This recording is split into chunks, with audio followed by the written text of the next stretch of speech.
কোনো বিষয় পড়ার জন্য আমরা যখন আগ্রহ প্রকাশ করি আমরা বলি ইঞ্জিনিয়ারিং পড়ে ইঞ্জিনিয়ার হতে চাই, ব্যাংকিং পড়ে ব্যাংকার কিংবা সাংবাদিকতা পড়ে সাংবাদিক হতে চাই। তাহলে কি অর্থনীতি পড়ে অর্থনীতিবিদ হব? মজাটা এখানেই। অর্থনীতি পড়ে তুমি যে কোনো পর্যায়ে যেতে পারবে। বিষয়টা ডাক্তারি পড়ে বিসিএস, পুলিশ ক্যাডার যাওয়ার মতো না।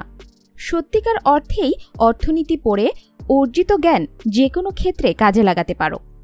হতে পারো তুমি বিশ্ববিদ্যালয়ের শিক্ষক, হতে পারো গবেষক, হতে পারো বহুজাতিক কোম্পানির ডিরেক্টর, হতে পারো আন্তর্জাতিক সংস্থার উচ্চপদস্থ কর্মকর্তা, হতে পারো সমাজকর্মী, কিংবা হয়ে যেতে পারো বাংলাদেশ ব্যাংকের গভর্নর। আসলে অর্থনীতি অনেক প্রসারিত একটি বিষয়। খেয়াল করলেই দেখবে স্টক মার্কেট থেকে শুরু করে বাড়ির পাশে ছোট বাজার কিংবা জাতীয় বাজেট থেকে শুরু করে ঘরের আয় ব্যয়ের হিসাব নিকাশ সবকিছুই নিয়ন্ত্রণ করে অর্থনীতি। আমরা সবাই প্রতিদিনই অসংখ্য অর্থনৈতিক সিদ্ধান্ত নিই। পার্থক্য শুধু আমরা জানিই না সেগুলো যে অর্থনীতির পাঠ্য। বাংলাদেশের বিশ্ববিদ্যালয়গুলোতে অর্থনীতি বিষয়ক স্নাতক ডিগ্রি অর্জনে সাধারণত 4 বছর ও মাস্টার্স ডিগ্রি অর্জন করতে আরও 1 বছর সময় প্রয়োজন হয়। কোথায় কোথায় পড়ানো হয়? বাংলাদেশের ইঞ্জিনিয়ারিং ইউনিভার্সিটিগুলো বাদে প্রায় সব বিশ্ববিদ্যালয়েই সরকারি ও বেসরকারি সামাজিক বিজ্ঞান অনুষদের বিভাগ হিসেবে অর্থনীতি আছে। ডিগ্রি কলেজগুলোতেও ইকোনমিক্স বেশ কমন বিষয়। অর্থনীতি পড়ে চাকরির ক্ষেত্রে কি কি অপশন রয়েছে? শুরুতেই বলছি, অর্থনীতি পড়ে কাজ করার সুযোগ বহুমুখী। ইকোনমিক্স যেহেতু রিসার্চ ওরিয়েন্টেড সাবজেক্ট, তাই পাশ করার পর সবচেয়ে বেশি সম্ভাবনা থাকে রিসার্চ অর্গানাইজেশনে। সিপিডি, বিআইডিএস, সানেম ইত্যাদি স্বনামধন্য প্রতিষ্ঠানে প্রতি বছর তরুণ মেধাবী অর্থনীতিবিদগণ তাদের ক্যারিয়ার শুরু করার সুযোগ পান। এরপর আসে বাংলাদেশ ব্যাংকের অতিরিক্ত পরিচালকের পোস্ট। সাধারণ পদগুলোর পাশাপাশি শুধু স্ট্যাটিস্টিক্স আর ইকোনমিক্সের জন্য ডেডিকেটেড কিছু পোস্ট থাকে। আর এর বাইরে থাকে বিভিন্ন সরকারি বেসরকারি ব্যাংক, কনসালটেন্সি ফার্ম, এনজিও, কলেজের প্রভাষক ইত্যাদির সুযোগ।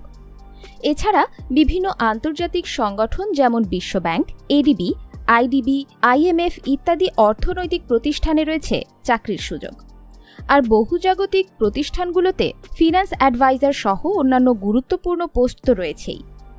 স্যালারি রেঞ্জ কী ধরনের হয়? সম্মানীটা এক এক ক্ষেত্রে এক এক রকম। যেমন বিআইডিএস, সানেম ও সিপিডির মতো গবেষণা প্রতিষ্ঠানের স্যালারি শুরুতে 25 থেকে 35 হাজারের মাঝে থাকে। অভিজ্ঞতা থাকা সাপেক্ষে স্যালারির অ্যামাউন্ট বাড়ে। আবার আইএফপিআরআইতে সুযোগ এগুলোর তুলনায় বেশ ভালো। তাদের স্টার্টিং স্যালারি প্রায় 70,000। বাংলাদেশ ব্যাংকের স্যালারি ফার্স্ট ক্লাস গ্যাজেটেড অফিসারদের স্কেল শুরু হয় 22,000 টাকা basic plus additional benefits. General officer এটা প্রধানত সেকেন্ড ক্লাস পোস্ট।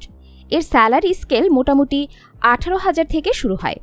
এই পোস্টে জয়েন করলে 2 বছর চাকরি করার পরে প্রমোশন দিয়ে এডিশনাল ডিরেক্টর পোস্ট দেয়। তখন থেকে ফার্স্ট ক্লাস গ্যাজেটেড পোস্টের স্যালারি অনুযায়ী এগুতে থাকে। বেসরকারি ব্যাংকগুলোর স্যালারি 30 থেকে 35,000 টাকা দিয়ে শুরু হয়। ব্যতিক্রম আছে যেমন BRAC Bank, Standard Chartered, Mutual Trust Bank, AB Bank. এদের স্যালারি 60,000-এর উপর। 1 বছর ট্রেনিং পিরিয়ড পার হবার পর স্যালারি সিগনিফিক্যান্টলি বেড়ে যায়।